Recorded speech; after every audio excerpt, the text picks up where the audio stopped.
Sorry about that.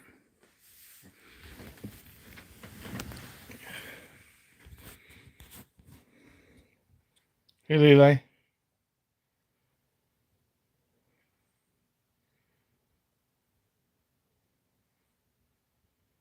Oh, hey, Dave.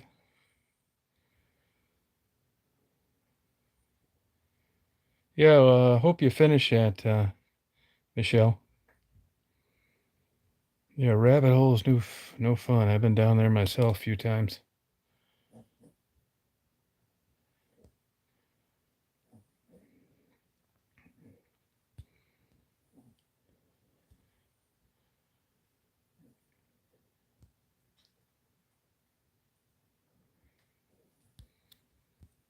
I hope you're doing better.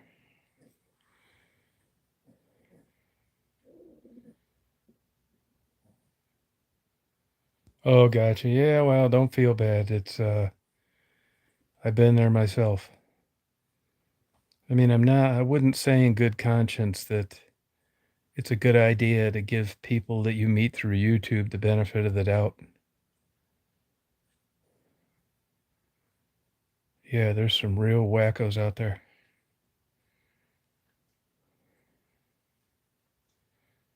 Hey, Riggs, how are you? Yeah, I can't really explain that. I mean, there's a lot of downside to YouTube too. I still, from time to time, think of just saying, screw it. Just do my own thing. Just do what I did before YouTube came out. Hey, Frisky, how you doing? Yeah, sorry about that. I don't know why that camera locked up. I do think of that from time to time. Yeah, not only crazy I can deal with. I mean, I would say I'm crazy. It's the extent that they go through to cause trouble. Hey, Frisky, while you're on here, and Mary, while you're on here, this is what I've been thinking about lately. And that is that I've read studies before on like life coaches, and basically a crux of what they do is they hold you accountable. And once you get into adult living and you get older like we are, especially me, I've always found that it's easier to do things for other people than it is yourself. Like if really it's so crazy. Like I've been decking around finishing that room that I'm redoing where if Mary got behind in her work and I knew she was, freaking out because she wasn't getting her stuff, I'd come over and paint her whole house, do a good job, pay for the paint. She wouldn't need to worry about a thing, and I'd be happy to do it. Same with Frisky or other people that I know. So here's what I'm getting at. I talked about this about a week ago. I'm thinking about maybe doing another channel. I have a channel that I did for a while called the Depression Channel, but I just found it daunting to keep the conversation about depression. It would always like pretty early on go into something else, and before you know it, you were blocking people and telling them to keep it to depression. And maybe that's because nobody wants to talk about depression for hours. But here's the bottom line, and that is that I thought about if we came up with something and everybody had like a task or something that they couldn't, complete, and they needed to be accountable to a third party like us, like you to me and me to you, and then we would like go through after a week and it would get everybody this. It wouldn't be a faux deadline, it would be a legitimate deadline, and everybody could help everybody overcome obstacles on things that they felt they weren't accomplishing in a reasonable time. Does that sound like way out? Oh yeah, I know anxiety. Anxiety is a very close first cousin to depression. I look back after I figured out what panic attacks were. When I knew I had one for sure, I looked back and I thought of different incidents, and I think I've had about maybe 12 in my whole life. I didn't know that's what was going on at the time. I didn't know what was happening. I just acted on it and went with it.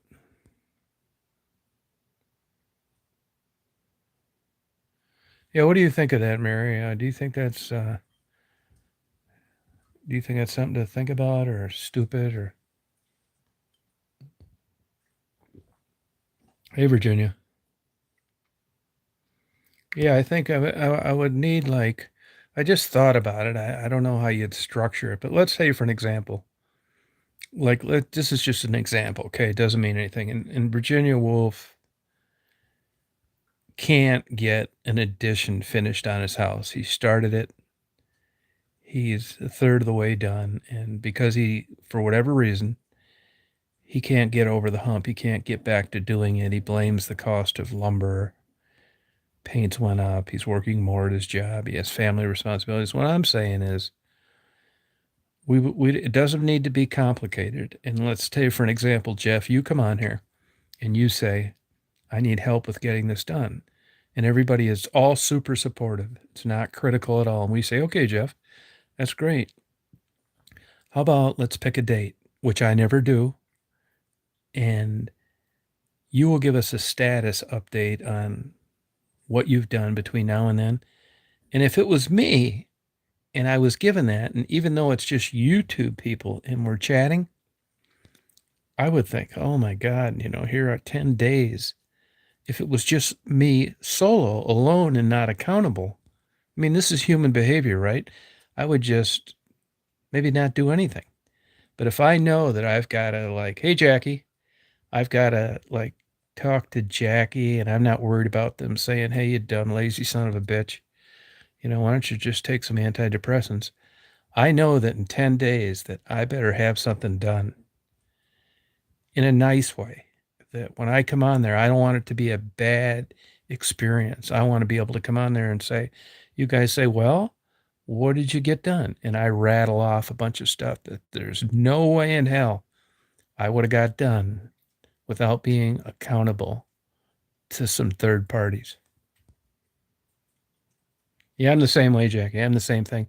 And I can't really get a handle on procrastination. I can't.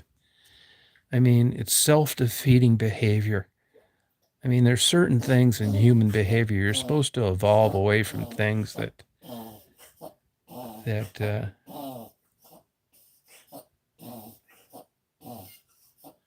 that's a little different sound from Daisy. I'm gonna make sure she doesn't have something stuck in her throat. You all right, hon? Huh? Come here.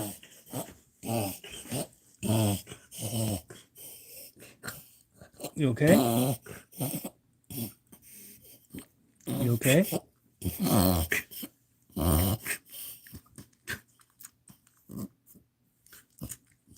Good girl. I had that happen with one of my greyhounds one time, and I reached right down in that goddamn dog's throat, farther than you think you could, and pulled out a rawhide. That didn't sound like a reverse sneeze. But anyway, I think something like that is possible, and it would all be just all good, no critical.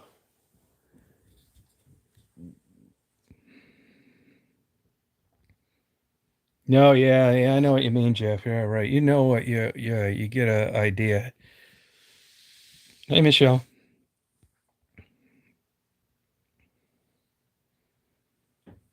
I don't know why that's like that. Hey, Jackie, how you doing?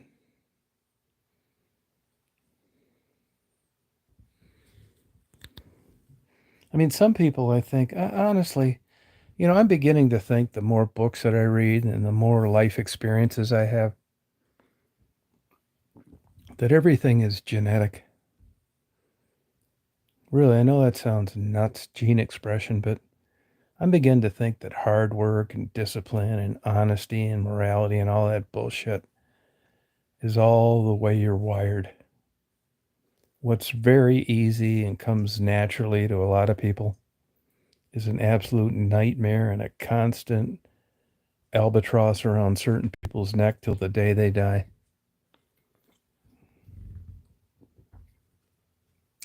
I read a lot of everything, as you can see. My whole house is books everywhere. I read a lot of science and human behavior. I do. and I like nature.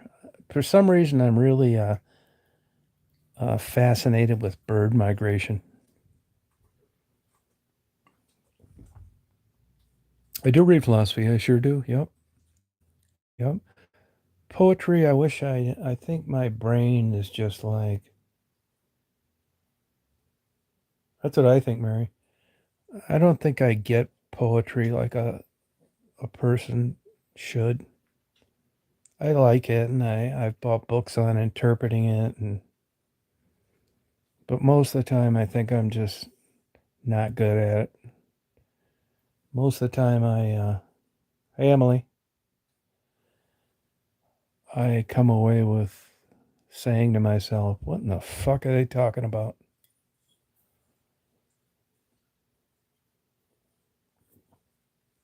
I think it's genes. I think it's genes. I mean, like an example.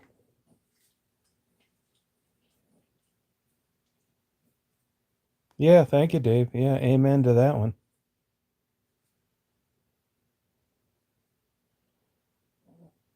Right. Yeah, I think you're right about that. Yeah. Like, there's a book, I have it, a University of Illinois professor wrote it. And basically, you test yourself on your strong points. And he argues that he's dead now, but it was a very uh, successful book. He says, go with what your strong points are and don't spin your wheels on things that you know you're not going to be good at. In other words, he would kind of err towards discipline and just busting on through, whether you liked it or not, is bullshit. The human behavior has a genetic predisposition towards certain behaviors. And let's say if you're a gifted musician, go with that. And if you hate cleaning house, pay to have it done. I haven't read my copy yet, but I've kind of looked at the gist of what he was getting at.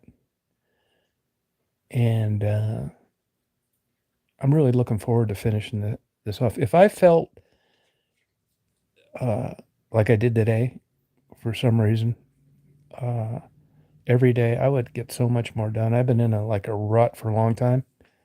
Much as it'd be easy for me to say it's depression, I uh, I don't think it is. I think it's something else. And honestly, I got this test tomorrow. I was really looking forward to it, but I feel great today. If I felt like this every day, I wouldn't. I'm not really worried about what they find tomorrow. But it's interesting how your mind works.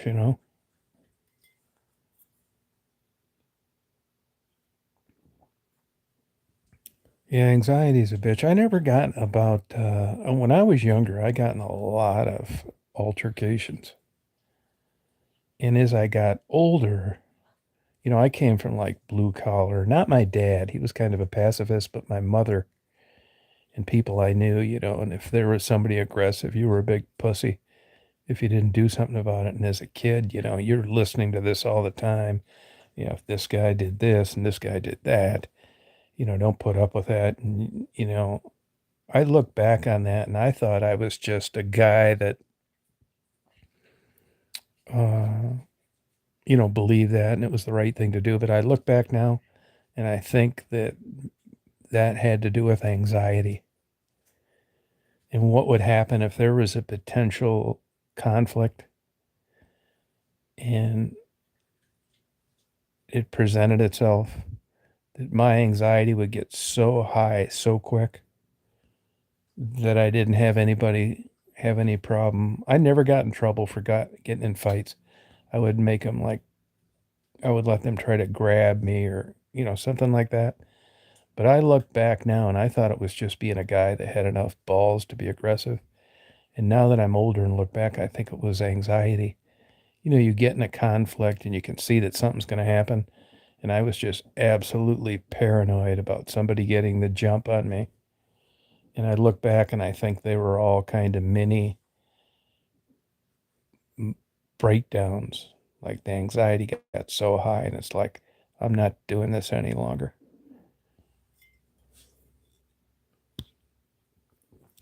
No, I thought of it was like fight, that it would be like I almost couldn't help it. I did not want to get tagged by trying to be a pacifist. Yeah, on the edge all the time. That's exactly right. Now I'm a lot better at it. Well, I shouldn't say a lot. I mean, I still have that happen from time to time. Yeah, on the edge. It's like on one hand, I was watching a thing on YouTube the other day. It was pretty interesting. And they had this Navy SEAL on there. All these guys are like the Golden Eagle Scout, and a lot of them seem to be good looking, and they have pretty wives, and they got all A's, and they're ass kickers. If you ever look at what these Navy SEALs have to do, I mean, they are freaks, man. I mean, I'm not shitting you, man. They try to drown them right up until they quit breathing and all sorts of crazy shit.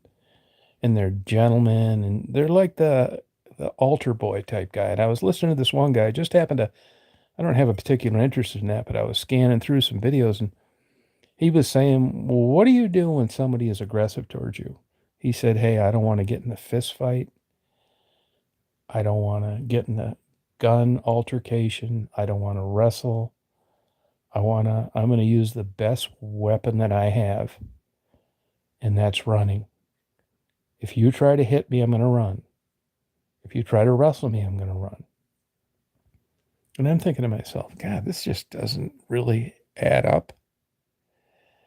He said, I'm going to do everything I can to get away from you. That's my number one weapon. I'm in shape. My cardio is good, and I'm going to be able to get away from you. And I'm thinking, what a fucking pussy. How can this guy be a Navy SEAL? And then at the end of it, he says, where everything is going to change. I should have known this, but it was pretty far, and I knew there was only about 10 seconds left. He said, where everything is going to change is when you grab me.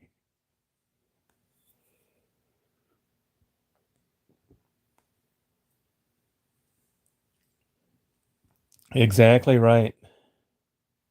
Yeah, that's exactly right. Yeah, you're right, Jeff. I'll tell you a funny story.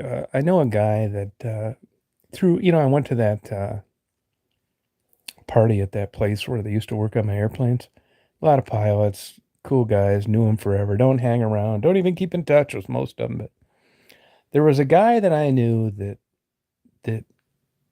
a lot of these guys go through a lot of wives. They're back in the day they were screwing 3 or 4 flight attendants, and marriage just didn't seem to be a high priority. Child support and making good wages did, but they were just kind of like these Native American fishermen, to tell you the truth. And I knew a guy, and real quiet, good looking son of a bitch. I mean, another one of these guys that looked like a Baywatch star. And I think he was married and divorced 5 times. You'd love the guy. He'd do anything for you. You'd be struggling with flying, and he'd say, "Hey, let me help you with this." I was told that he had to be locked into a hotel room by his father to pass any of his written examinations for aviation because he had no discipline. There were, theories that he had attention deficit disorder. He couldn't get things done, but he eventually ended up being a pretty young captain for Delta. And a really cool guy, great guy, and a super craftsman with airplanes. I mean, he was an A&P and an AI, so he had all the licenses to be able to do aircraft maintenance. And this guy was the work that he did. It was like a sculptor, not just a guy banging away on airplanes. And he was very sought after. If a doctor banged up the wing on his Bonanza, by hitting a pole, pulling into an airport or whatever, they would pay this guy double and triple to do the metal work. It wasn't just simply replacing sheet metal, just like a really talented guy and a huge skirt chaser. And I don't know the details on this. Things don't, real pacifist, not aggressive. He didn't look like a guy that could fight. I probably will never know the true story. I don't know whether it was dick sucking or secret life or whatever, but about 10 years ago, he was on a layover in LA. Now, this would have been workers' comp because it's work related. You're on a layover while you're employed. Something happened where the story goes this guy tried to rob him. Bottom line, he ended up killing the guy. It was a street fight, hand-to-hand combat. But during the course of that, he had a heart attack and lost his medical, so he couldn't fly for Delta. They eventually ended up changing the rules, and he got his medical back. And actually, he's a captain now for Delta. And I'm not sure which airplane he's flying. I saw him at the retired airline captain's party I went to 4 years ago. I wanted to ask him about it, but I didn't, because here's another offshoot to the story. His dad was a pilot. They have a hunting camp in Kodiak, Alaska. And there was a deal where the Navy was commemorating something to do with pilots. Anyway, my buddy, who got the Orville Wright Award for a pilot, and I knew some other guys. There was this was about 2 years ago. There were 40 guys over there, and the deal was they were going to Pearl Harbor, and they were going to go to the ceremony. And, all these airline pilots get, free passes, jump seats, discounts, some kind of deal. And they had heed and hawed about, whether they should go. And COVID was just kind of getting fired up, and nobody knew what to do. You ready for this? 40 of them went, and the ceremony was on a battleship. And this guy I know, Dad was there, and he was there too. I knew about 11 of the guys that went to the thing. You had to be really connected to aviation, or you weren't going to this. Anyway, you ready for this? This was at the beginning of COVID. Half those people died from COVID. Half of them died.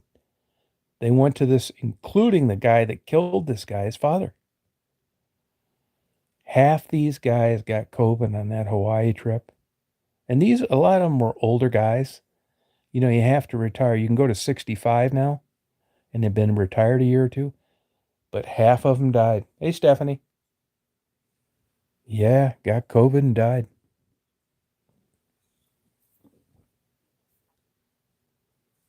Isn't that crazy? So you just never really know. I mean, it was a good event. They were kind of deciding whether you should go or not. And, guys that I know that fly, I tried every facet of flying.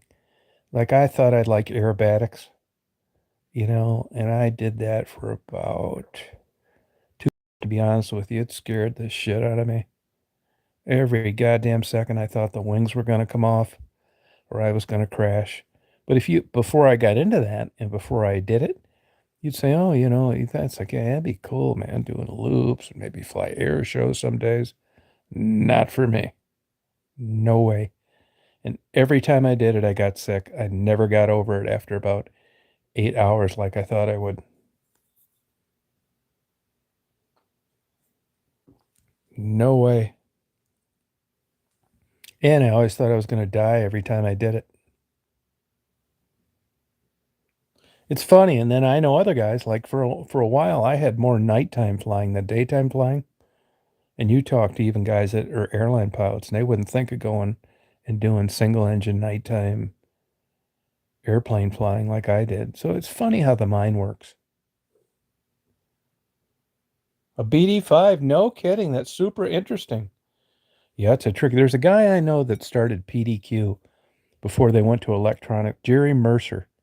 He owned PDQ out of Columbus, Ohio. They actually retired I don't know if it was a BD5 or not, but he did air shows for a while, and that's actually in the Aviation Hall of Fame. It's a cool little airplane. I got it tomorrow morning, Mark. Tomorrow morning I got to be there. Now I like night flying. I'll tell you another thing I like doing is I like flying low and in bad weather. But you find out what you really like, and that aerobatic shit wasn't for me.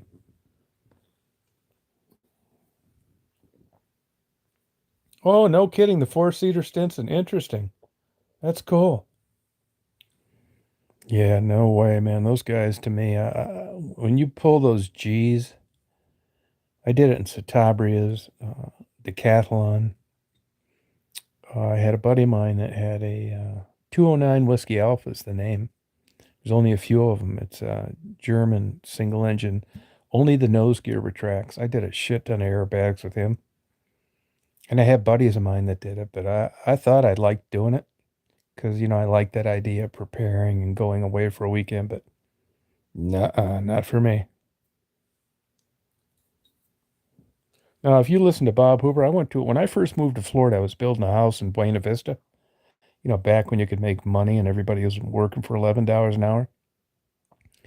And I kept my airplane in Kissimmee, and there was a guy, I knew the guy that owned the place. He was friends with my accountant in Michigan, and I got to go to a behind the scenes private party with a bunch of famous aviation people. Bob Hoover was there. The French Connection was there. They actually collided and died about 3 days later, and so was the Red Baron Pizza people, who ended up colliding about 5 months later, and a few of them got killed. But it was super interesting. I remember what a gentleman Bob Hoover was, and Sam Lyons too, a famous aviation uh, painter, really good guy. His wife was there. About 6 months after that, he had a J3 Cub. Him and his wife, they went to a fly-in someplace in Pennsylvania, and he had changed props. Instead of a climbing prop, he had a cruise prop. Anyway, long story short, density altitude was significant. They took off, and two of these Cubs that had taken off, leaving this place, crashed. He crashed with his wife. She burned to death, and he almost died. Look him up, Sam Lyons, Lyons. He had owned a hobby shop and kind of got into painting by accident. Was just like a super popular aviation artist. But I just happened to look him up the other day, and I see he's been having heart problems.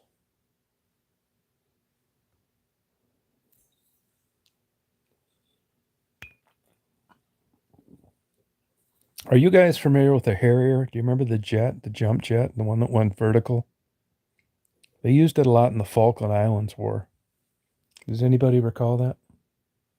Yeah, it was super horrible. Yeah. Yep. Bob Hoover was a really good guy, though.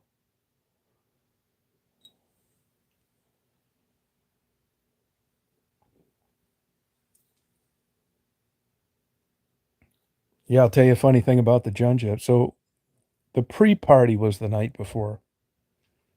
Everybody's getting drunk. It's fun, man. It was in a big hangar. You had to be like connected to go to it.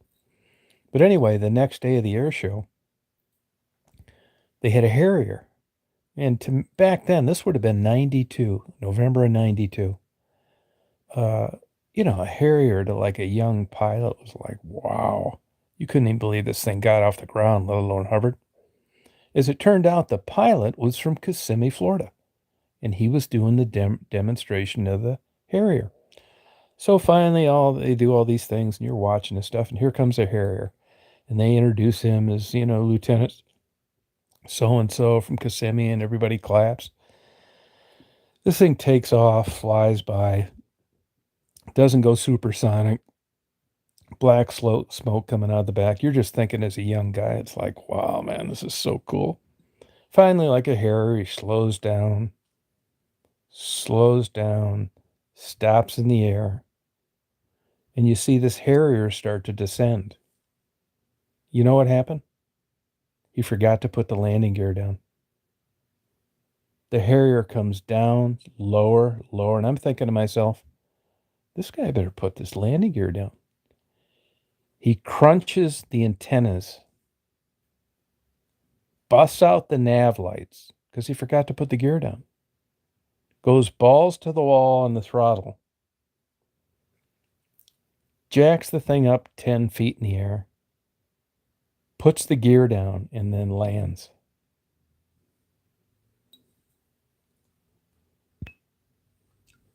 I'm not kidding you, man. I couldn't believe it. He was probably nervous, hometown grounds. Mom and dad were probably there. There's a lot of stuff like that, man. I had a neighbor when I was living in Chicago that I took for a ride. Now, he was a military pilot, Air Force Academy grad, and was flying for American. And I didn't have any airplanes when I lived in Chicago, but I had friends that would let me use theirs.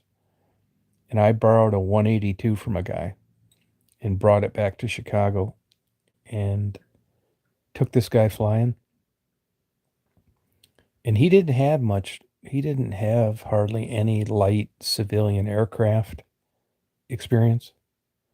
And I remember we went over to Put-in-Bay, Ohio, and I remember thinking the whole time, this guy is dangerous, man. And I never really even said anything, but it just seemed like he lacked so much basic knowledge.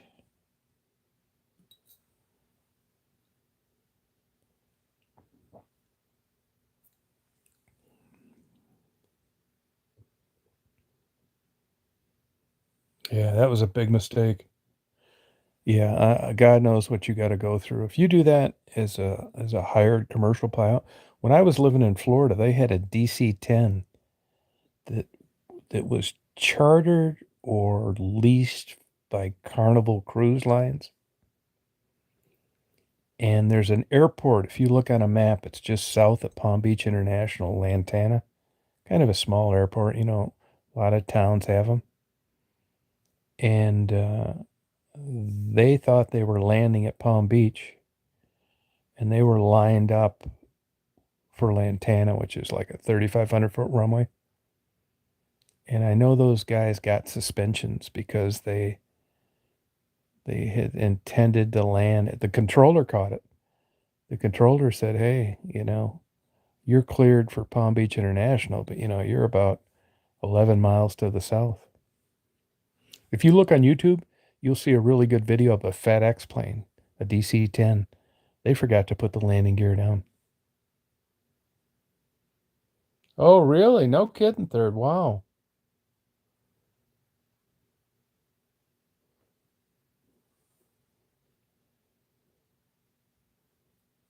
Yeah, aviation's pretty damn safe, though. I'll tell you that. That's interesting, Mary. Huh, I never knew that. Huh.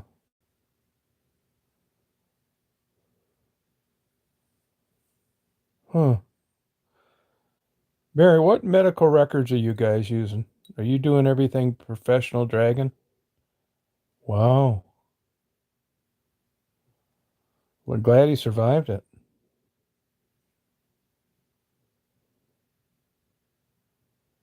Yeah, it's true, Bopak, yeah. Oh, that's cool.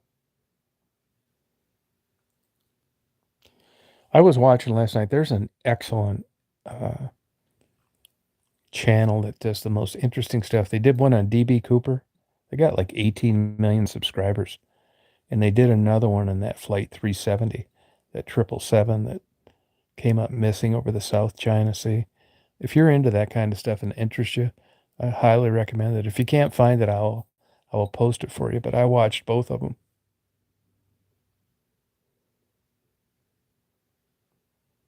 No, but I mean, I was always kind of, I don't, honestly, I'd like to just be able to answer you and say, adrenaline junkie. I don't, but when I read about that, I can't check off all the boxes.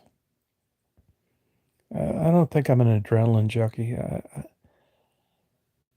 Flying, honestly, it's as simple as this. I remember thinking, I just can't believe that you can it seemed real to me. Like you could go out and kill yourself, no problem. Nobody was babysitting you. And that was one of the things that I liked about it. And I just couldn't believe that you could get in this metal thing and just in 2 hours be like a place that would take you 6 hours to drive. And I was always so mesmerized in the air, like just like, wow. It was just a staple in the behavior of mankind that even after Wilbur and Orville Wright, I thought, wow, this is like hard to believe.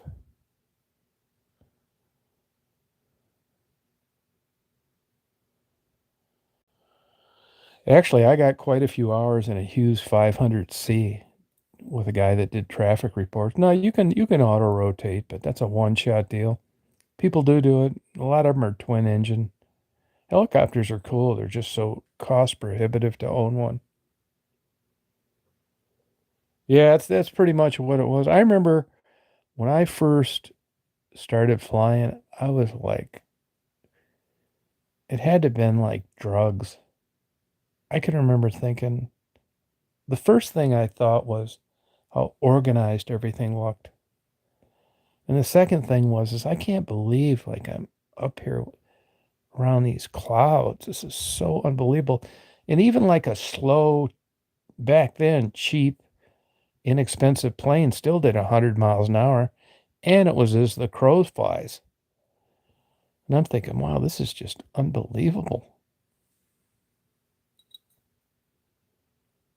Yeah, and honestly, taking girls for rides was a big thing. But I'll be honest with you, that was a big disappointment. It wasn't what you got to go through a lot of bullshit to get your pilot's license, which is why most people never finish. And when you take girls, you think, oh, yeah, this is going to be great. All these girls are going to be wanting to go for these plane rides. It's not like that at all. You'd be better off having a motorcycle or a boat. You say, hey, want to go flying? It's like, oh, really? It's like, yeah, are you a pilot? It's like, yeah, I'll take you flying. It's like, okay. You go over there. You went through all this bullshit to get the pilot's license. You go over there, you open the hangar door. It's like, we're going in that little thing? Yeah, it's like they're expecting you to have like a jet or something. It's like, is that thing safe? It wasn't what you're thinking as a young guy that they would think. They're thinking if you're not taking them down to Fort Lauderdale for dinner, that this whole thing is just an overblown kite with a motor on it.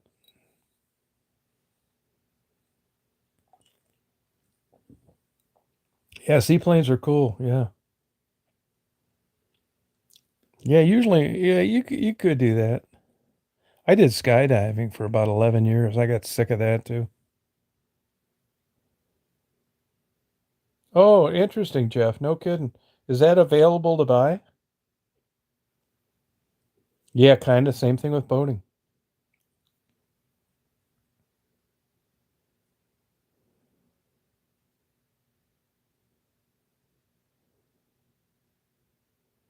Mary, I was looking at that preliminary report from Beaver Island, and it's really kind of doesn't give you any hints as to what caused that.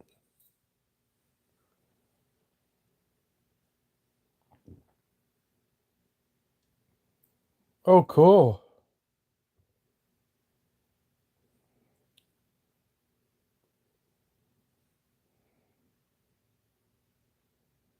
That's interesting.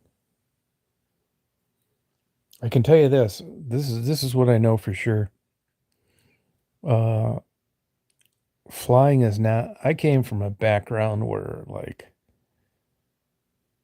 I mean, getting your pilot's license seemed impossible, and it was all negative reinforcement. And I think that intimidated me, and I didn't learn as a quick a rate as I should have because I thought, I'll never do this. I don't know how you break that with people, to tell you the truth. Maybe that's part of what I try and do with these drug addicts.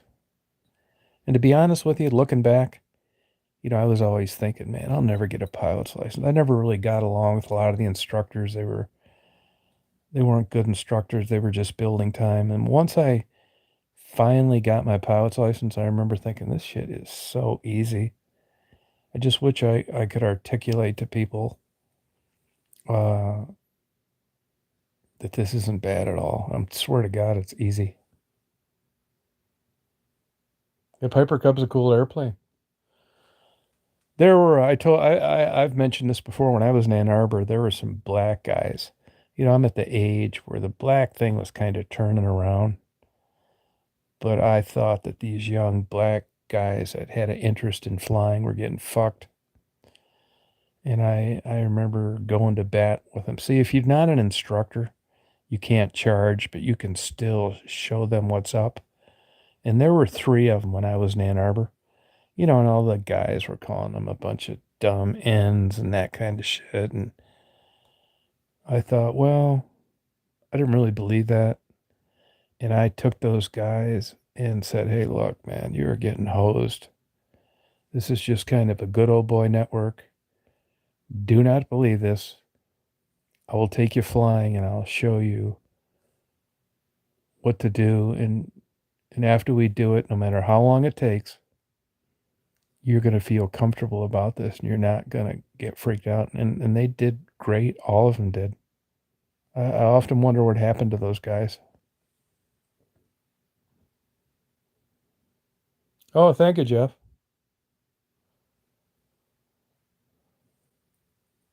Believe me, I had some asshole flight instructors.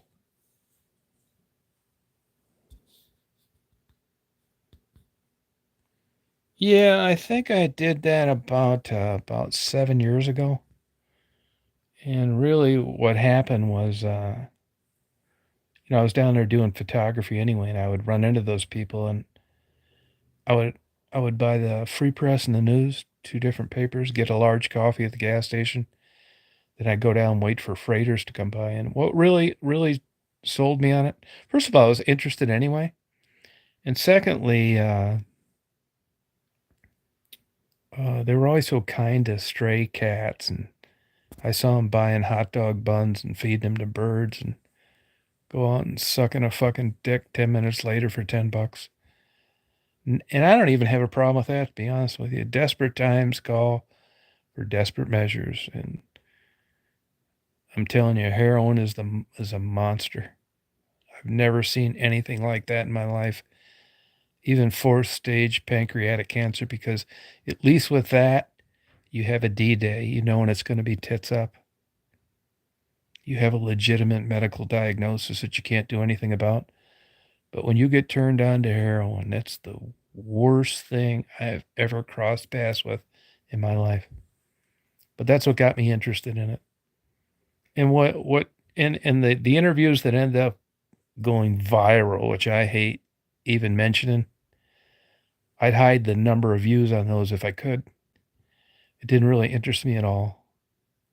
It still doesn't. I know what sells on YouTube, and it doesn't interest me.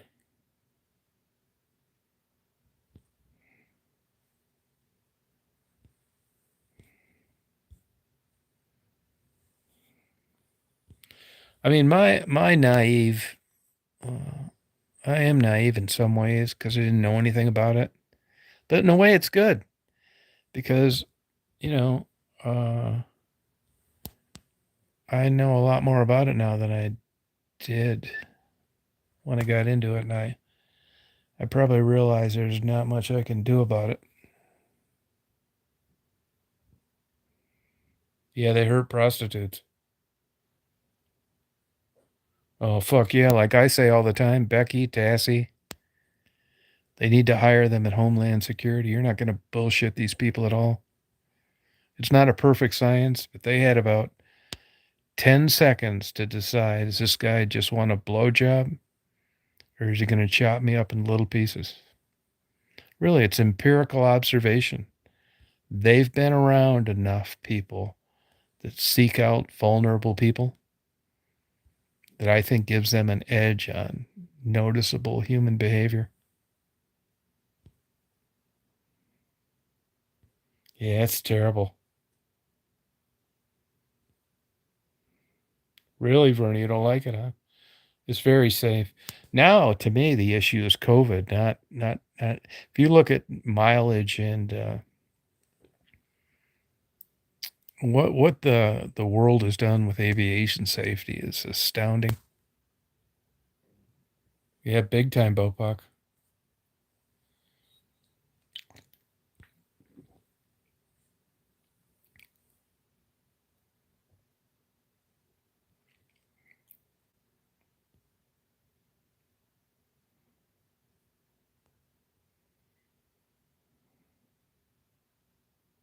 But flying is, they're doing that with the medical profession now, particularly, I know with doctors. I'm not so sure with nurses, probably are. But with medical records and everything, you don't really get an opportunity to get out of the box now. Everything is, pigeonholed, and they're keeping an eye on you, medical records, computers. Yeah, COVID is super scary. Yeah, it's the COVID thing that I would worry about. I don't worry at all about the airplane crash, not one bit.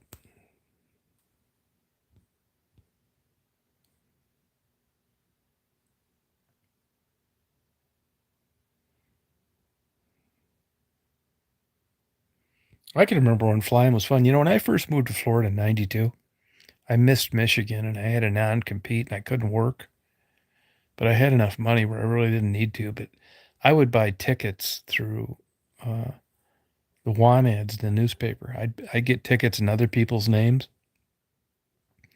They'd sell them to me for like $30, $40. I'd go back and forth between West Palm Beach and Detroit for like $40, $75.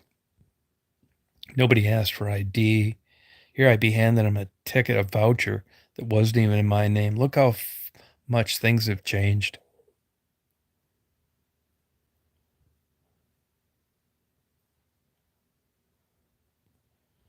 No, aviation is so safe. It's ridiculous.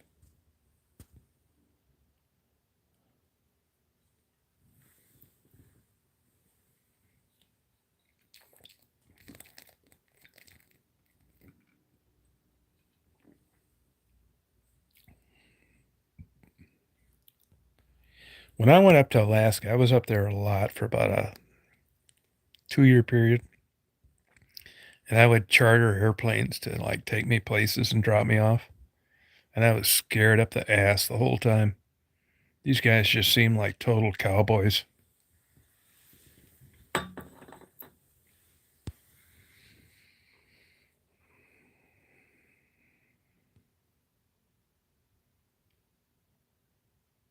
I'm getting like that, Conan.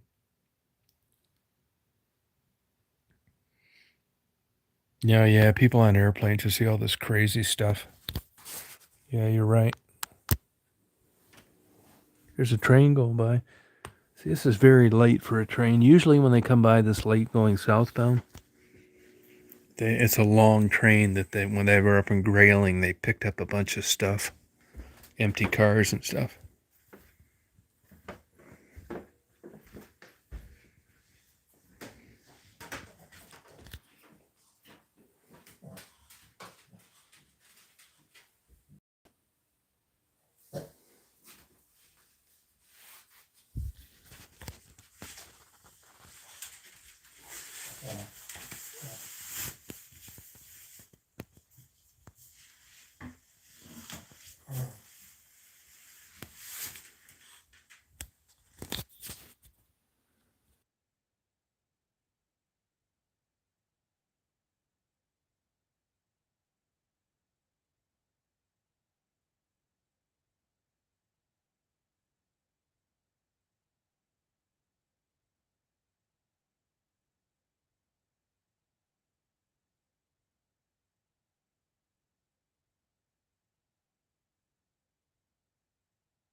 I'm heading towards the end phase of my pre-colonoscopy preparation, so I think you guys would thank me for muting the microphone.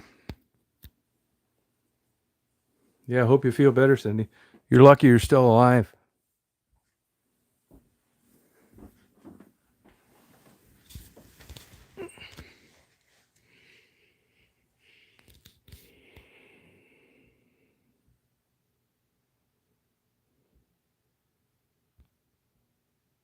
Yeah.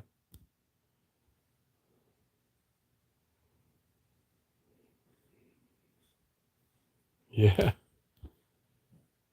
That's just where this doctor's going to be so proud of me tomorrow. Hey, Kristen. She said Becky's back. I got to have a talk with Becky because, uh, I've experienced this a lot.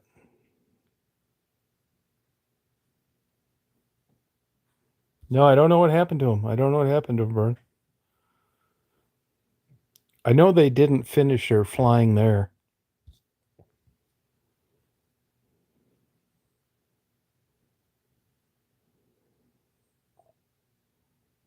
He's going to be so proud of me. Yeah, that's cool.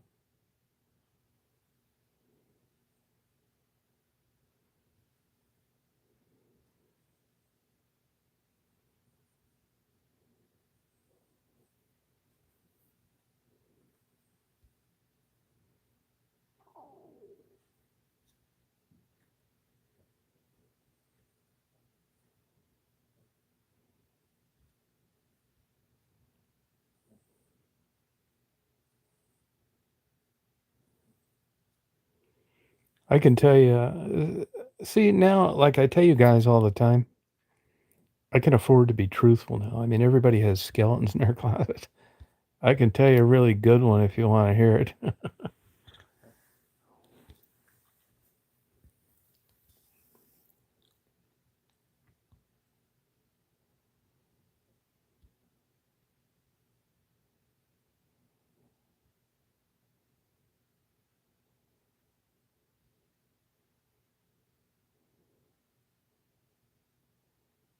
Your Vegas nerve.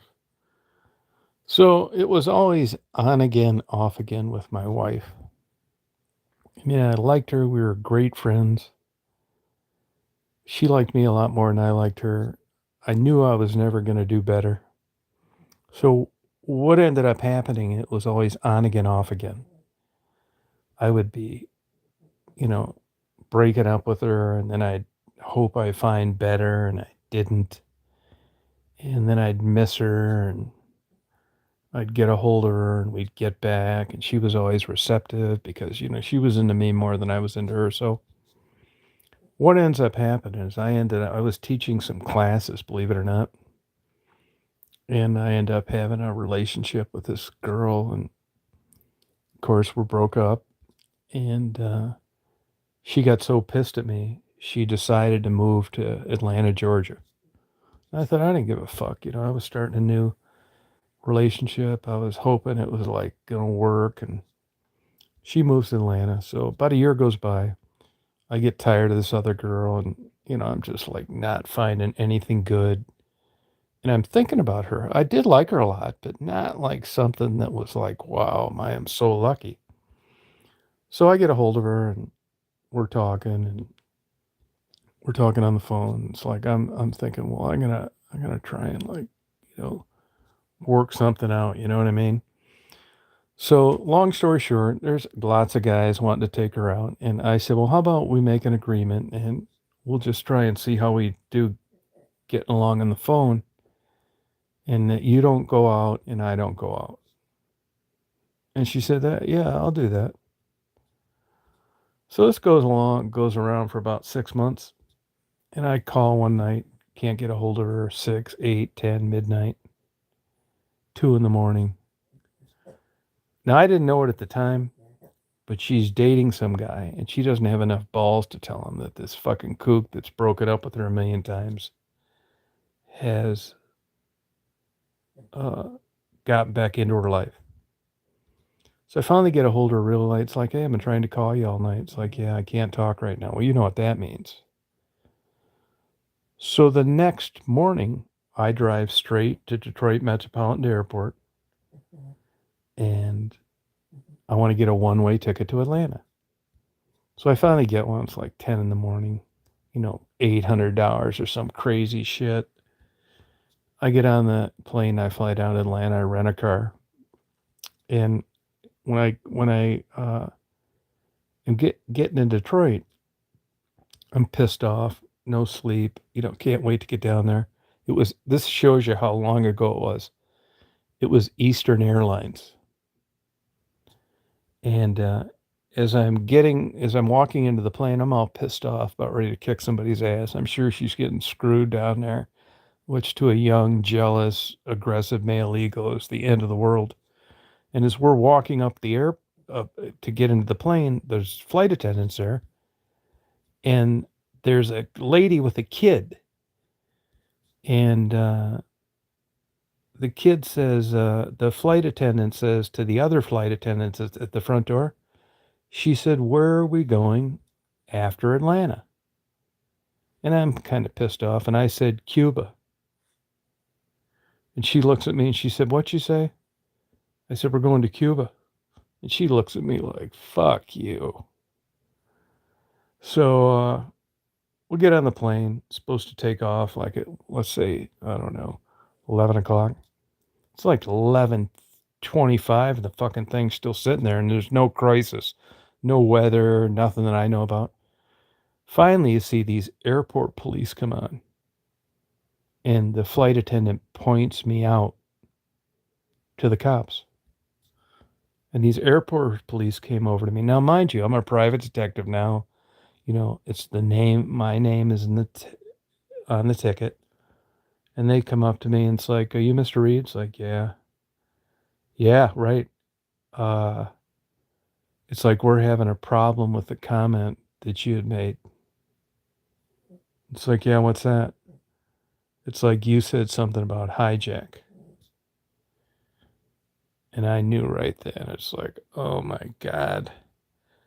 It's like, yeah, well, you know what? I didn't say anything about hijack. And I just said Cuba. It's a fucking bad choice of words. I got a personal problem going on now.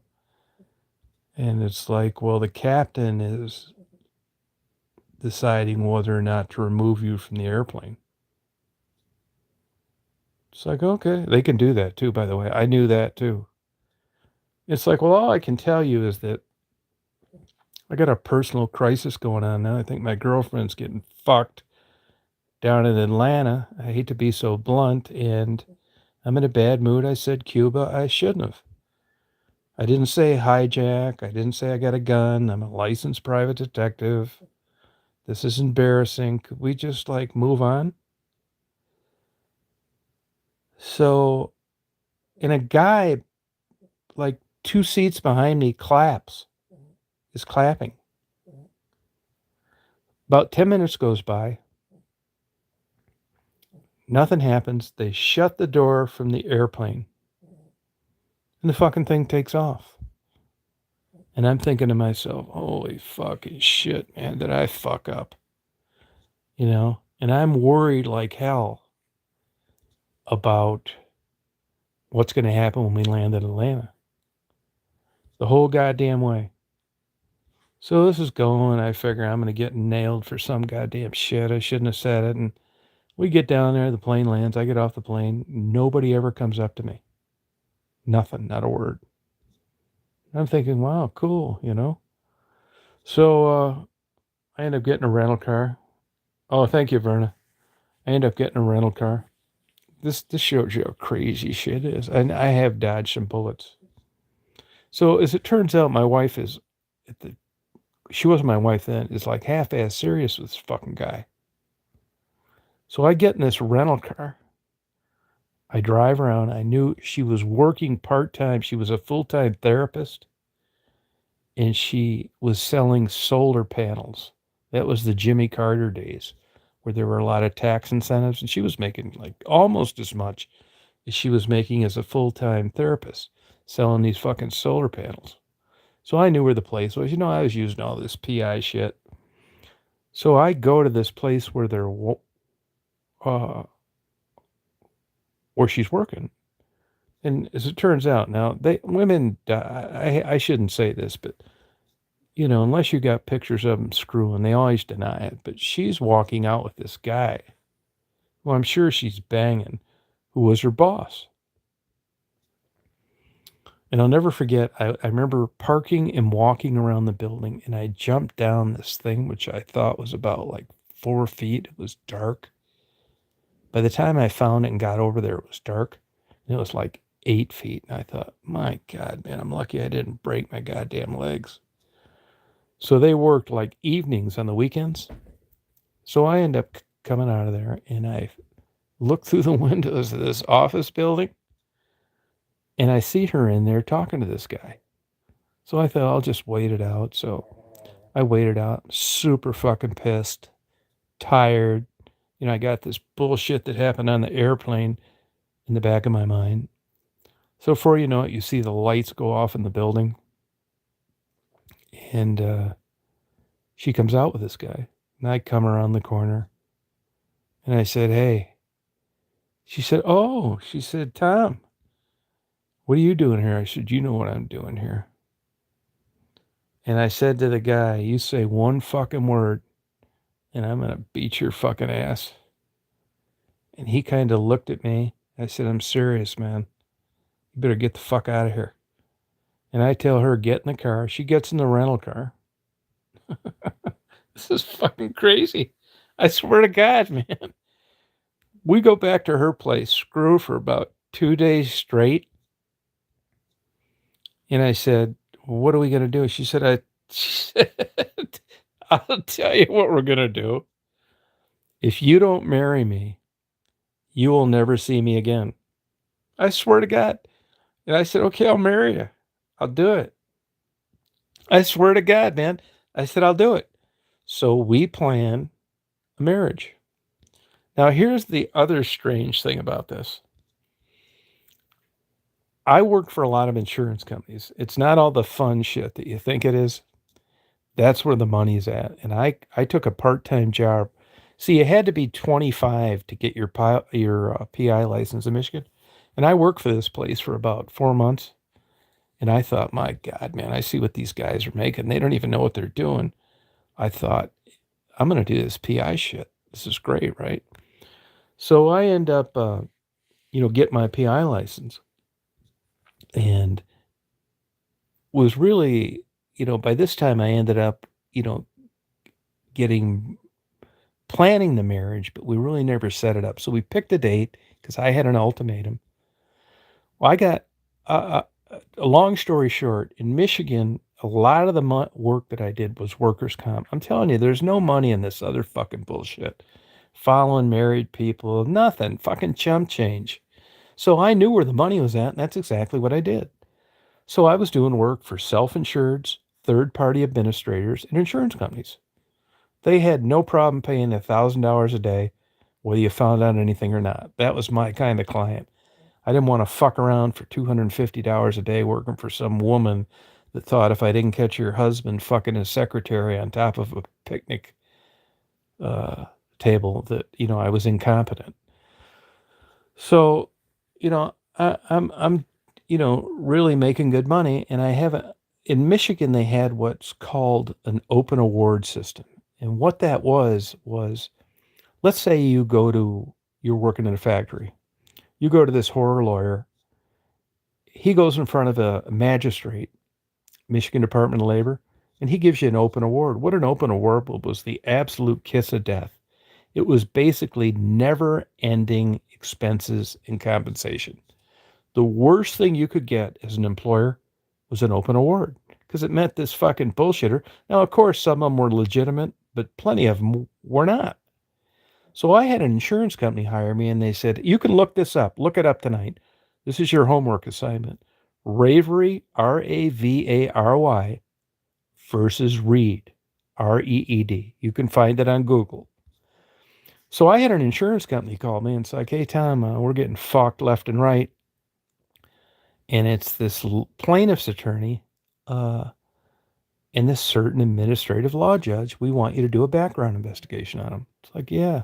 Want you to do surveillance, what the fuck ever. We're going to go out of business if we keep getting these open awards. So I did. I actually followed that motherfucker down to Florida and got about 50 hours worth of surveillance of him hanging out with this plaintiff's attorney. I won't mention his name because this cocksucker's probably still alive. and he'll probably fucking sue me. So I come back with the report. They're happy as hell. This is how fucking weird it is. This shows you how weird shit is. So I've got a college professor. His name was Mark Rogo, smart Jew from New York. We ended up being friends, hung around together while he was my professor in college. I'm doing some work for him and his partner. And at the time, you needed to have a physical address for your PI license. So I said, hey, would you mind if I used your law office as my address for my PI license? Like, yeah, fuck no, no problem.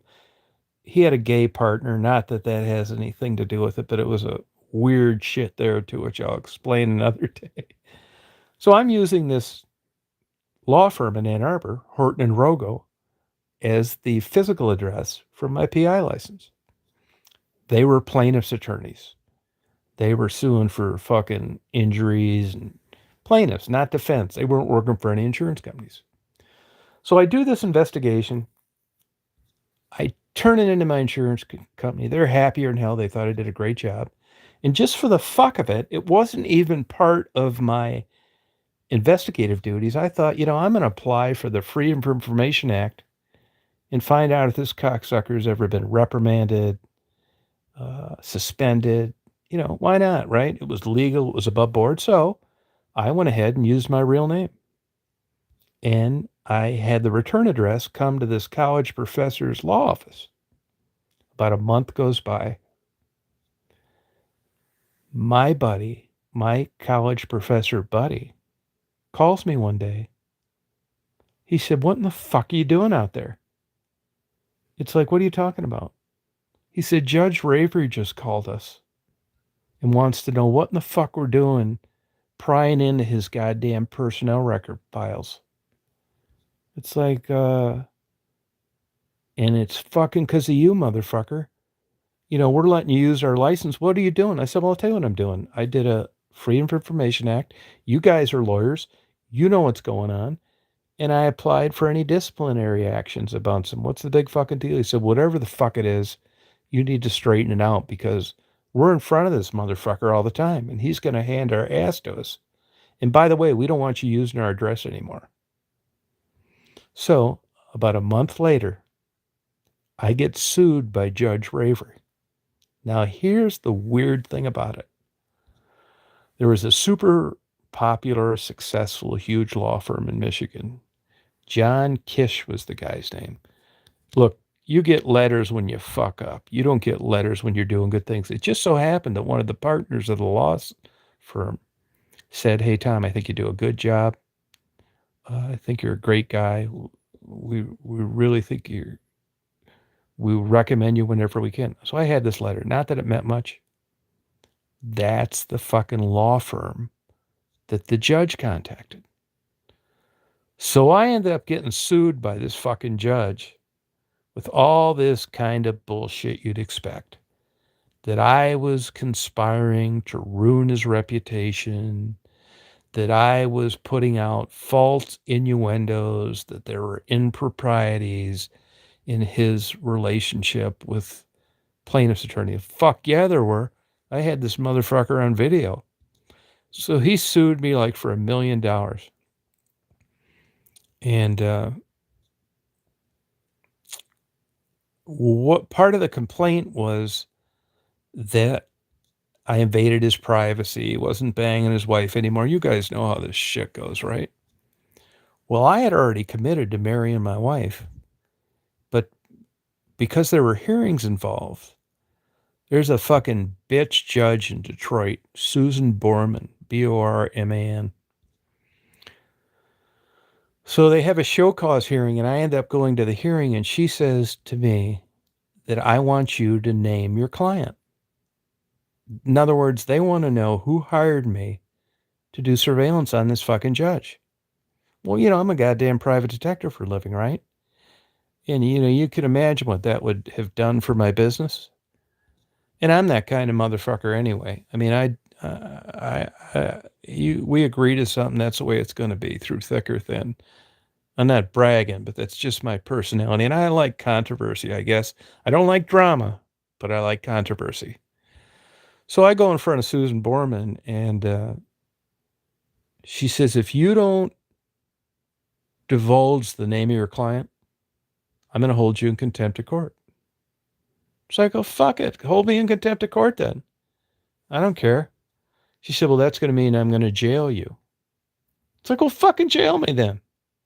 Go ahead. So we end up having this private, closed door meeting. And that's where I was given an ultimatum. You either tell me who hired you or you're going to jail. So I go, fuck you. Send me to jail then. She said, all right, you're ordered to jail. Now, here's the weird thing. This shows you how shit works out. When you do work for insurance companies, what they do is they want you to indemnify them. It's errors and admissions. And even back like in the early 80s, like 80, 82, 83, that fucking shit was expensive. It was like $1,000 a year. But of course, you would have never went out and got it on your own. But what happened is your clients wanted it. And they wanted you to list them as an additional insured, which meant that if the shit hit the fan, they were covered and you were paying the premium. Well, I was getting a pretty good reputation by that time, and I knew quite a few people. So I had the insurance, and so when I got sued, I didn't give a fuck. I had an insurance policy. Get this. I get sued. I turn in a claim. I've been sued. This fucking judge is suing me. You ready for this? The claims representative I was friends with. His name was Ralph Kozak. I had taken him and his wife for airplane rides. This small world, the human factor. So he contacts me and he says, hey, the fuck you doing out there? It's like, nothing, goddammit. I'm doing legitimate legal PI work. He said, well, I'm handling this claim. He said, I've got a great attorney. Actually, they brag about representing me on their website. He's an appellate attorney. He's a great guy. John Jacobs. He's in Detroit, Gacobs. He said, well, I'm going to line you up with a really kick-ass law firm. You're covered. It's part of your insurance coverage. He lines me up with John Jacobs. I can tell you right off the bat, you know how much that bill was by John Jacobs? It was $52,000 in 1986. That's for $1,000 premium. So I get to meet John Jacobs. He's well known. He did a lot of appellate work. He was a UAD grad. He almost, was it through Clinton? He almost got appointed to the U.S. Court of Appeals, but it fell short. But anyway, really good guy. So right away, I'm represented by this ass kicker guy. He gets an emergency stay, which meant that they couldn't jail me. That what the circuit court judge, Susan Borman, ruled, there was a stay. So, my wife's saying, what's the fucking deal? It's like, well, we couldn't plan a honeymoon. So I said, well, let's just go out. And we took a cheap fare to Hotel del Coronado. I remember it was $350 a night in 1986. And we went out there and, I got a justice of the peace, got married, and that's where we did our honeymoon. Now, here's the funny thing about happening. When you get an insurance policy and you have errors and omissions, they have the right to settle, and they don't need your consent. But because I knew this guy, he called me. He said, hey, we just want to make this claim go away. We're going to give this guy $5,000, which, at the time, I wasn't that savvy to understanding this. And I said, well, you shouldn't give him anything. I didn't do anything wrong. Everything was above board. It's like, we're going to give him $5,000. So the insurance company gave him $5,000 to drop the lawsuit. But what ended up happening was he got $5,000, but the court had not yet ruled. I did get the emergency stay. I wasn't put in jail. And what ended up happening is they ruled in my favor. Look it up. Ravery versus Reed. Now, the caveat to that is that the privilege between private detectives and insurance companies was limited to guys like me. It wasn't a blanket privilege like you have between your lawyer and yourself or your doctor and yourself. But I ended up beating it, and I got lucky. So that's how I ended up getting married. I do miss Detroit, yeah. Hey, Maddie. So, it's not what you know, it's who you know, and I've had that happen to me quite a few times. Yeah, I really have.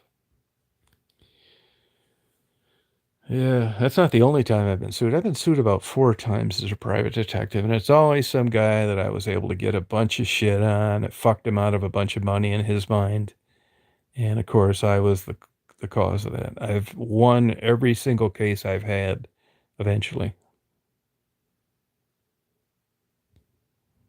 Yeah. It's funny, like, today I felt good. When I feel good, I think I wanna do some more PI work. I know my strong points, and I know my, weak points, but I do miss being, like, successful in business. I haven't, uh I haven't done a PI case in 10 years.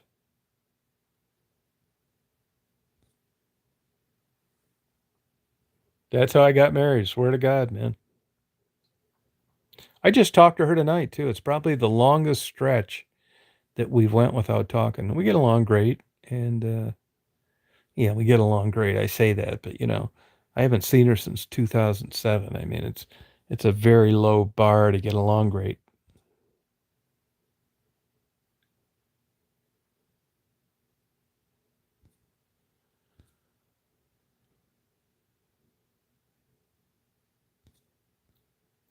But it is a very, interesting thing to, when you're successful at something, you get a lot of daily good feelings.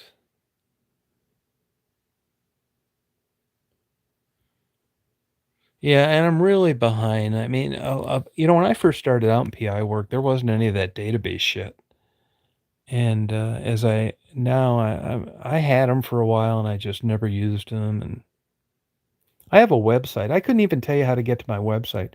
I think it's Thomas H. Reed Detective Agency. I know the fucking website just auto-renewed, but yeah, I don't I would really need to get up to snuff on searches and stuff like that. I hate doing surveillance. Yeah, man, I swear to God, I have some of the craziest shit happen to me. I think a lot of that human trafficking is bullshit. We got a couple lesbians up here that are always running around doing these goddamn things on human trafficking. I think it's a bunch of fucking bullshit. Yeah, I could probably do it, but the money, I mean, I know I mean, I say it, I don't really need the money. I mean, it's always cool to make money, but honestly, I have a hard time like doing a service if there's no money in it. You know what I'm saying?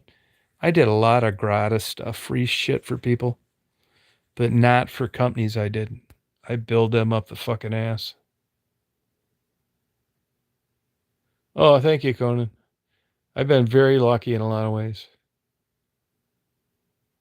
I've had some nutty shit.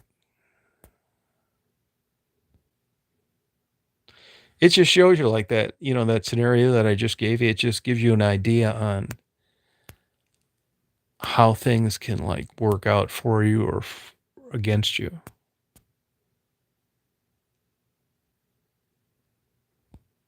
Yeah, I mean that's cool, Manny, but I mean,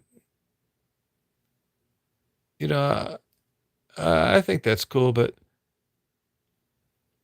yeah, cheaters. Most of that stuff's staged. Most of that stuff, that's a bunch of bullshit.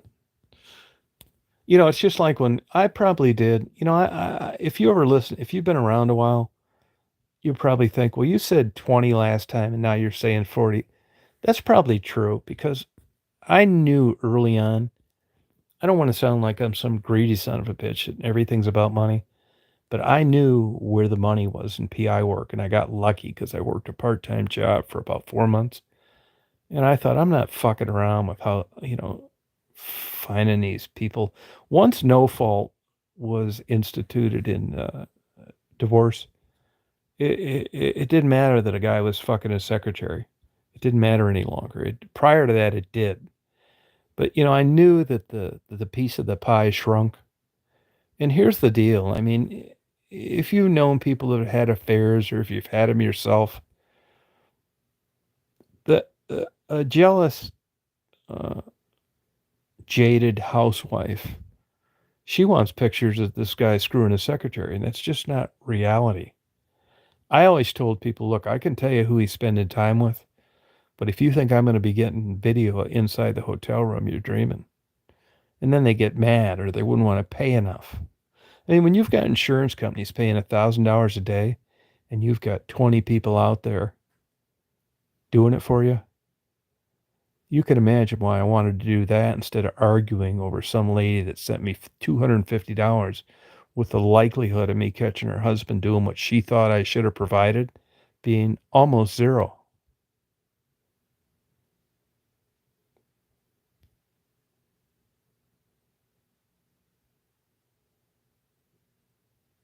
That's it, Berta.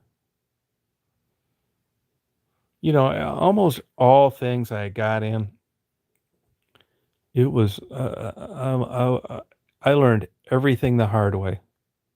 Every single thing. Oh, sorry about that, Manny.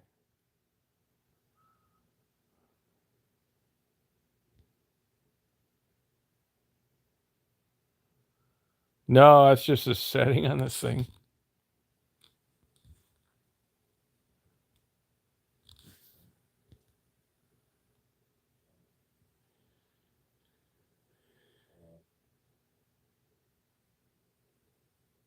Yeah, I'll tell you one thing though. That's why now I don't even know what to tell people to do. The piece of pie for what I did uh is so small now. I give myself credit for this. As soon as I knew that I could sell a business, I did it.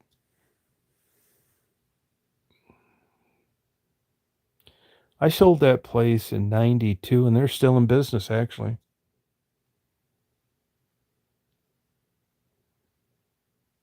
No, it is not easy to get rid of, Manny. Yeah, that's it. Yep. Nah, that uh tort reform, return to work, and limited jobs. No, it's actually much less. Nope. Maddie, I'm gonna block you if you keep talking this crazy shit. You don't know what you're talking about. You need to get up to speed with COVID. You're talking nuts.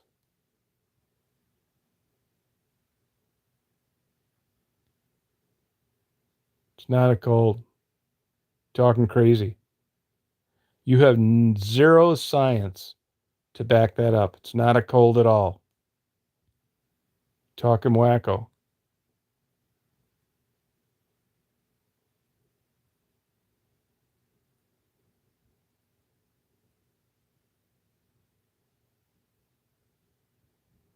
Yeah, it's complicated. Yeah, I mean the numbers are there, the data's there. You show me a study that says that, Maddie. You can't, because there isn't one. It's not just a cold. It's insulting to people that are in the medical profession, like Mary, that works all day long in that field and knows that that's bullshit. Yeah, nobody would read it.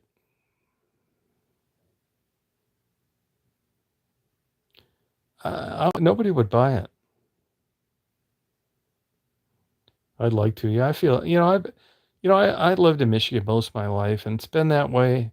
I went and saw Greg Landry in a game. I don't really, the older I get, the less I care about sports. I don't care who wins. I think it's stupid.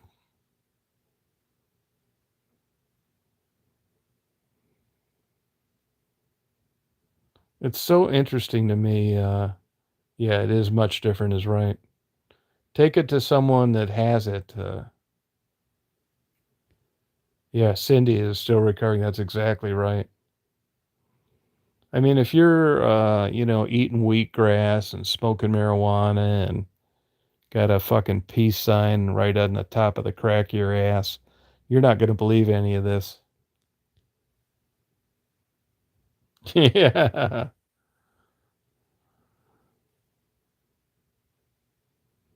I didn't get the booster. I got the other one. I should get it. I've just been lazy about it. Yeah, I really have. You're entitled to your opinion. I mean, if that's what you think, good for you. I just don't believe it. There's somebody that comes on here in the chat and they're talking about that they just don't, they're worried about the long term studies. They're 150 fucking pounds overweight. They've been smoking for 35 fucking years. There's all sorts of studies on both those subjects, and they're worried about the studies and COVID being inconclusive. Give me a fucking break. How about a lobotomy? Oh, thank you, Jackie. Need your fucking brain work done. God. Yeah, fucking A. Goddamn, hey, Rita. Graveyards full of people that got it. You know, I could understand this argument if you wanted to like blame it on the United States or regions, Texas, Michigan. But this shit is killing people worldwide. What do you think it is? The Illuminati behind it? It's nuts. If you don't think COVID's real, you need your fucking head examined. Hey, Miss Chris Anderson.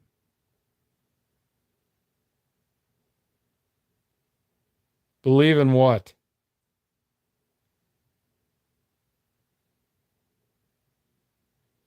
Good night, Jackie.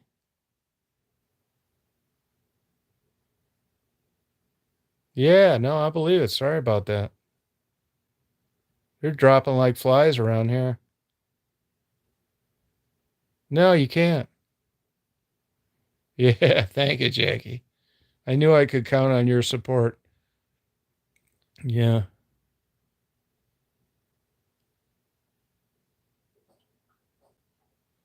Yeah, it's true, Wee Beast. You're right.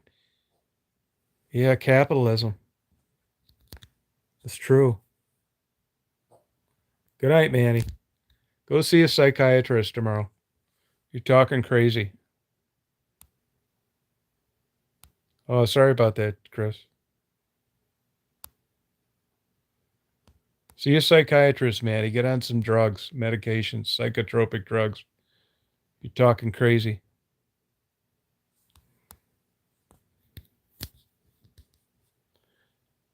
Throw away that Ouija board.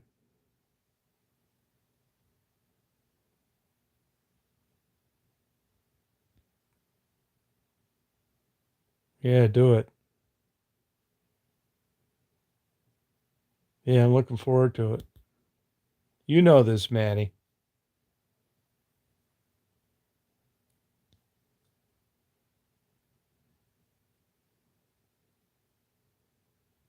Oh, thank you, Berna.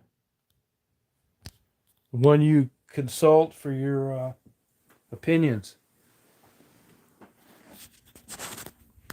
Hang on one sec.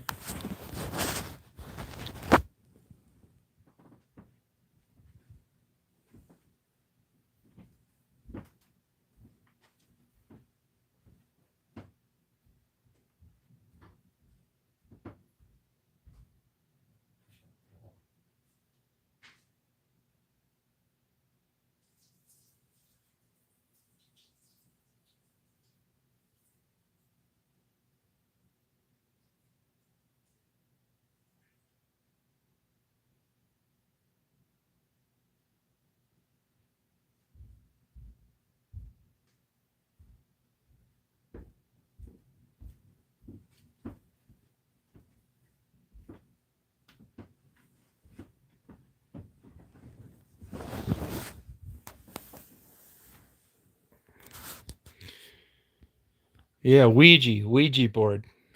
Yeah, I got a buddy of mine that's a doctor that smart guy, great guy, best friend, love the guy. But he got caught up in this pyramid scheme. And this fucker brings up, he's mad. He got fucked. And he just starts talking this crazy shit sometimes about the legals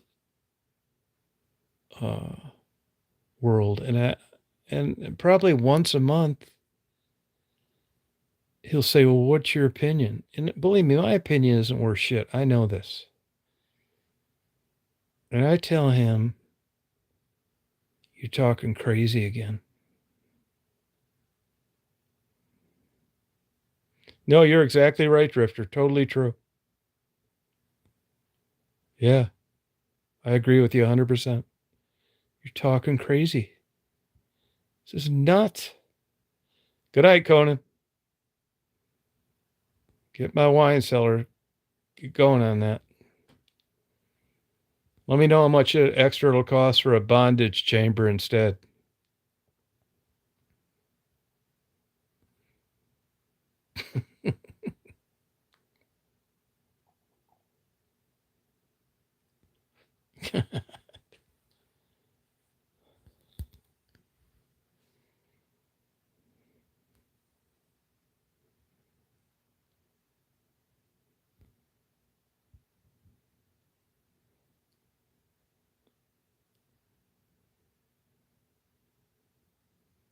Oh, good, Manny. Good.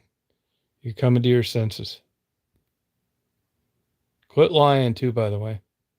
You're too old to lie. There's no carrot at the end of the rainbow.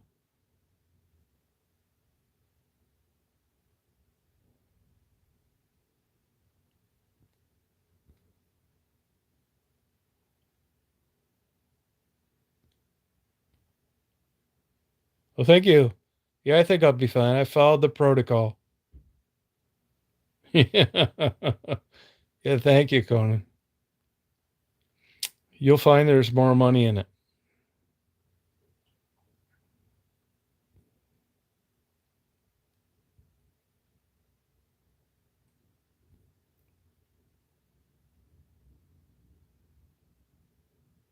No, not really, Manny. Oh, tarot cards. What a bunch of fucking bullshit. I can't believe you believe that.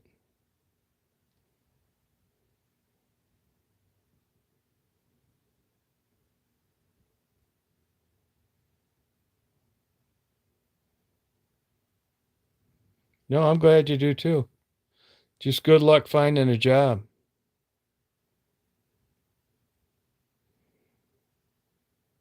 Oh, the art? Okay, that's a good answer. I don't know what that is, Manny.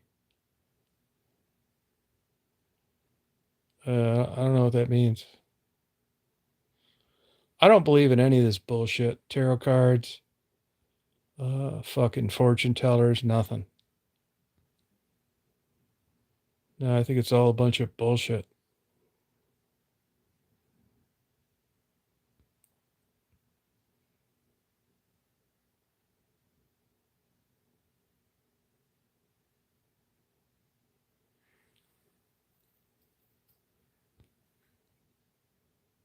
Oh, bad luck. Yeah, thank you.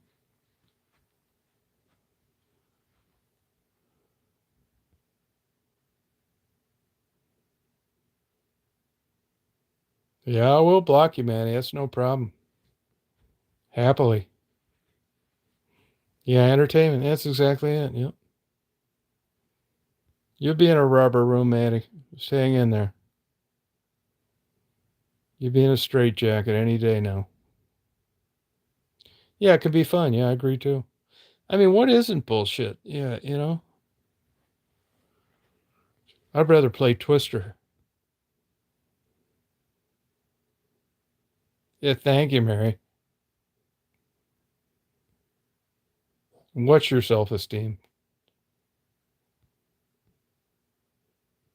No, it's not low. No, it's not low. No.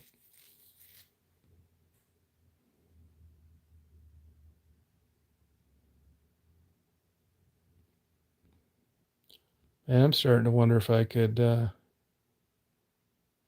Yeah, I talk about myself, Manny. I think I'm going to have to go to bed tonight with a big diaper on. Yeah, Twister's more fun. Maddie, I think you're about ready to get blocked. You know that? You're about ready to go walkie bye-bye. Bye-bye, Maddie. Bye. Try and get an MRI of your brain. Bye-bye, Maddie.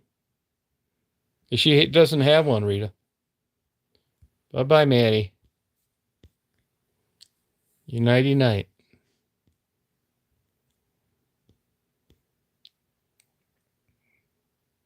Yeah, see you, Verna. Yep, take care.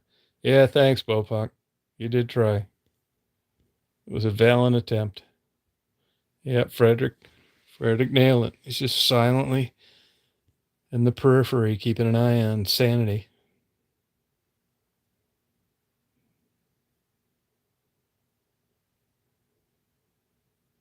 Yeah, thank you.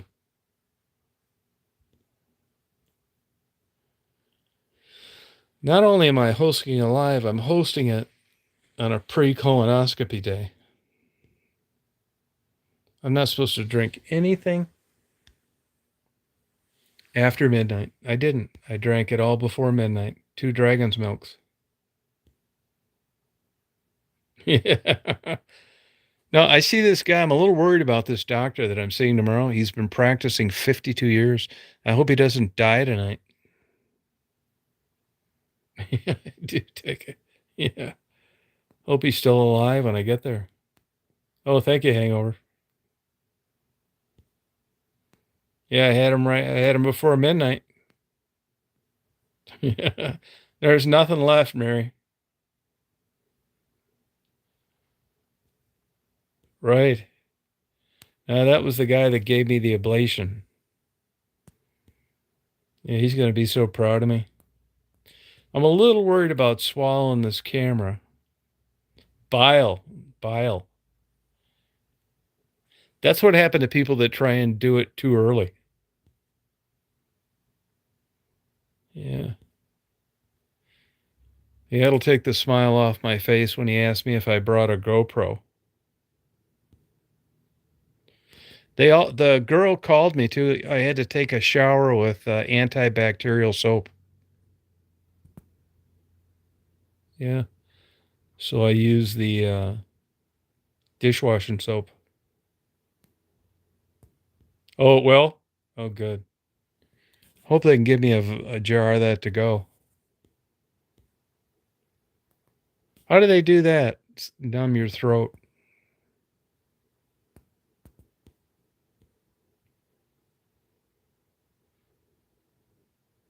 Oh, cool.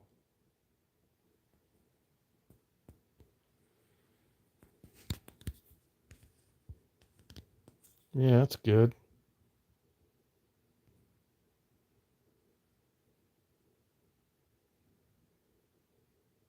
Oh, interesting.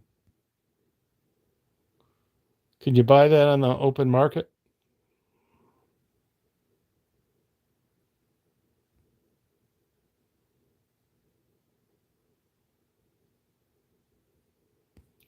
Hurricane spray. I never heard of that. Yeah. I've had them before.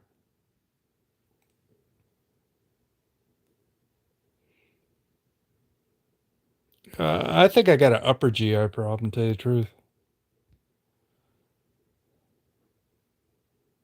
Yeah, you know why, Mary. Yeah. I'll pay whatever they're asking, happily.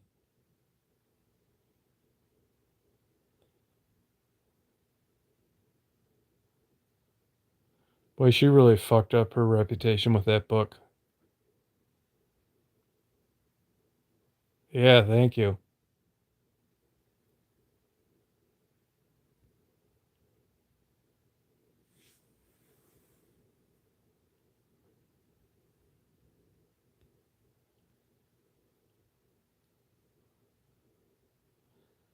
I think it's better than lidocaine.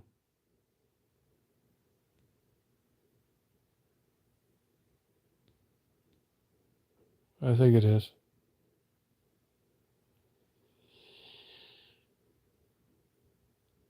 Ugh.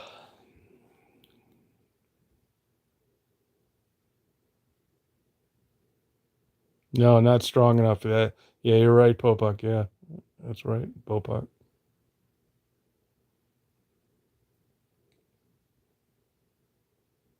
Oh, is that what it is?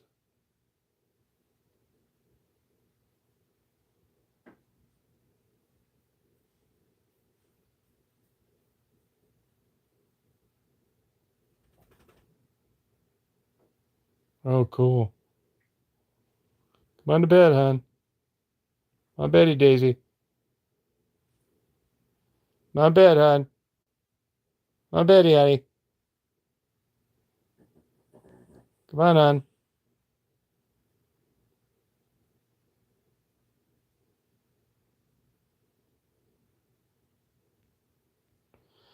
See, I like these spontaneous lives, not like planned. I don't know what that was. I don't know. It didn't sound like a reverse sneeze, which is why I checked her throat. She's fine though.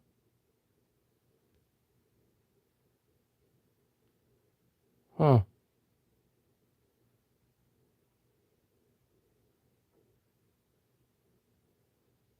That's interesting. I'd like to get some of it.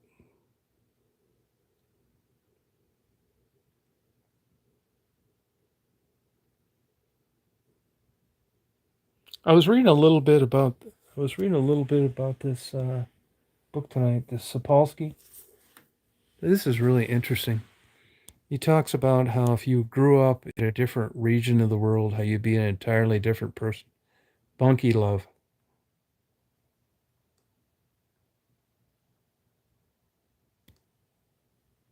Really good.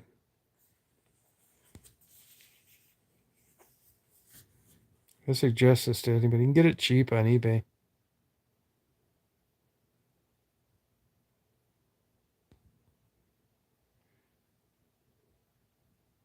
Yeah, I'm hungry right now, actually. But I don't want to fuck this test up, so it's easy for me to be compliant. I got to be there at 9. They do it at 10.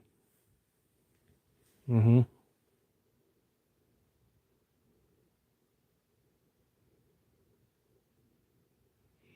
It's about human beings' behavior. Yeah, it does. I'm hoping with this upper GI, I'll understand more about the gag reflex.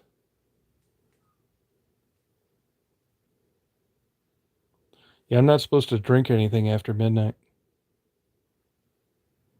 Oh yeah, yeah. You like books? Where you tell me what you're interested in. I got books and everything.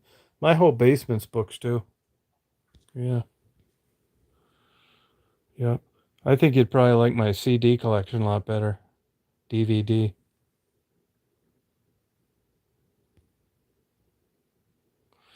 Now, if I've got to get quizzed or I have a test on these books I read, I'm not trying to like make you think that I read them all. I do read them all, but I kind of speed read them. I look at the parts that I like. But if I'm tested on something that's different, but this is recreation, it's fun. I blow through these books pretty quickly. But I mean, you could say, well, what good's that do? Well, play me in Jeopardy and you'll find out.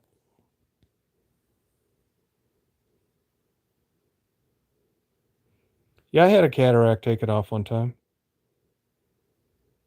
Yeah.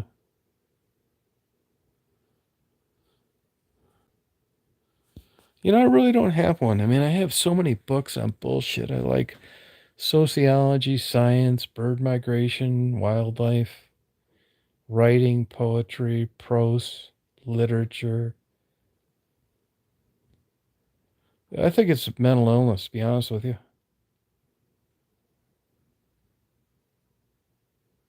No, you would. It's not like you think, Frisky. No, it's not like you think.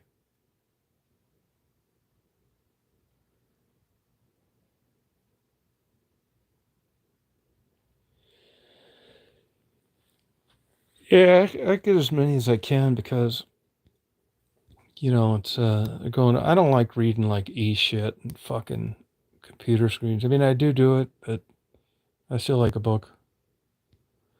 My favorite movie is The Shining. My favorite book, probably Onion Fields or Hustler. That's a magazine. There's a book of breasts too that they did. Book of Breasts. That's probably my favorite.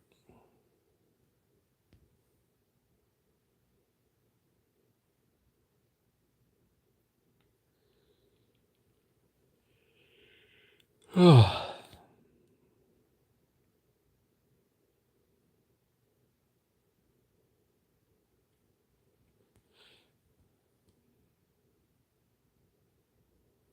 oh, really, Chris? Wish I had another dragon's milk. It's 4 to midnight. 4 minutes to midnight.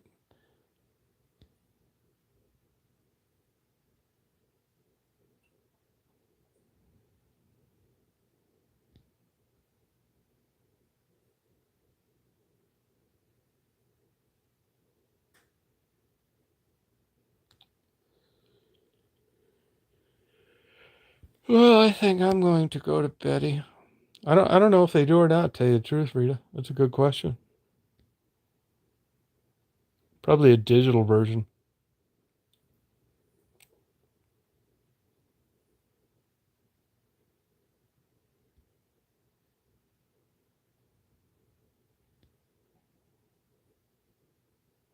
Yeah, I don't know if they make it or not. Even then when I was young, I thought it was a little too bold.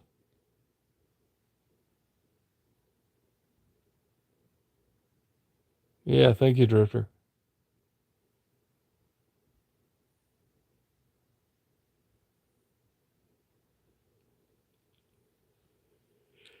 Somebody was asking me what's that thing next to the praying mantis cage, and that's a map of the area, the town I grew up in, Flat Rock, out of an atlas.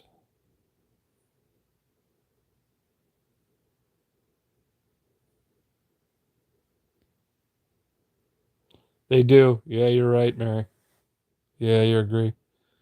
Nice to know you read them, though. Yeah, I think you're right.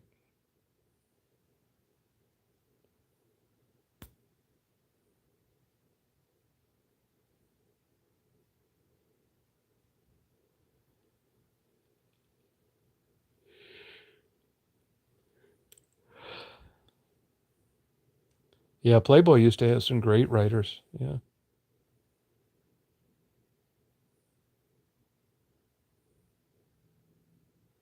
Oh, good for you, Mary.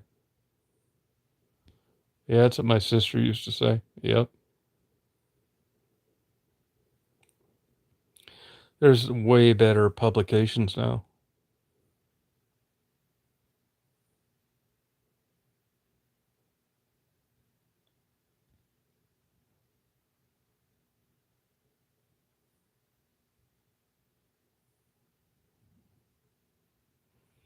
Well, you guys have a good night tonight. Hope you have a good day tomorrow. Yeah, thank you, Cindy. Thanks a lot. I don't expect him to find anything. No hamsters.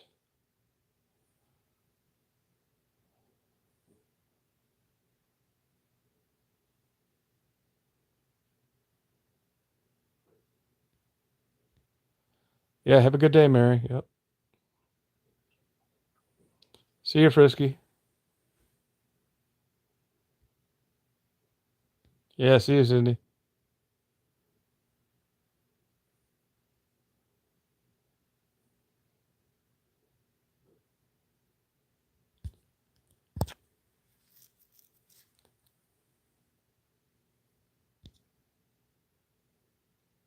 Good night, Rita. Yeah, thank you.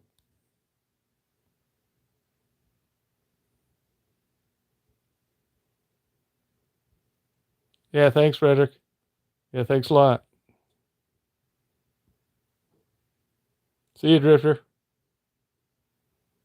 Yeah, thanks.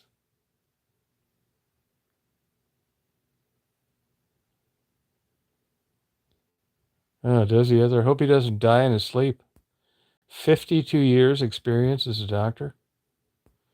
That's getting a little on the other side for me. Yeah, see you, Cindy.